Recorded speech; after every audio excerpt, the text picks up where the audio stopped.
అందరికీ నమస్కారం. ఈరోజు మధ్యాహ్నం కొన్ని ప్రచార మాధ్యమాల్లో రాయచోటి నియోజకవర్గాన్ని మదనపల్లి జిల్లాలో కలుపుతారని వార్తలు చూస్తున్నాం. దయచేసి నేను ఒకటే విజ్ఞప్తి చేస్తున్నా రాయచోటి నియోజకవర్గ ప్రజలకు, తప్పకుండా అన్నమయ్య జిల్లా కేంద్రంగా రాయచోటి ఉంటుందని గతంలో మన ముఖ్యమంత్రి గారు మనకు చెప్పడం జరిగింది. దానిలో భాగంగానే మనం కూడా ఎన్నో ఆశలు పెట్టుకొని ఈ స్థానాన్ని తెలుగుదేశం పార్టీని గెలిపించడం జరిగింది.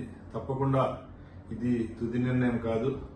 నేను ఇప్పుడే విజయవాడకి వెళ్తున్నా. తప్పకుండా ముఖ్యమంత్రి గారిని అలాగే ప్రభుత్వాన్ని ఒప్పించి రాయచోటి తప్పకుండా అన్నమయ్య జిల్లా కేంద్రంగా ఉంటుందని తెలియజేసుకుంటున్నా.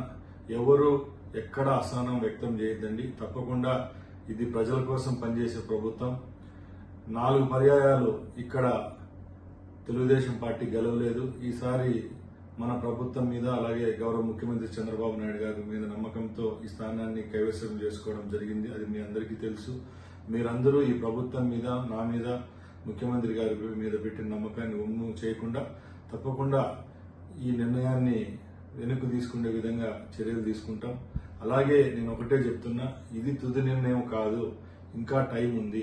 తప్పకుండా ముఖ్యమంత్రి గారిని ఒప్పించి రాయచోటిని జిల్లా కేంద్రంగా, అన్నమయ్య జిల్లా కేంద్రంగా ఉండే విధంగా చేసేదానికి నా సాయశక్తులా ప్రయత్నిస్తారని తెలియజేసుకుంటున్నాను.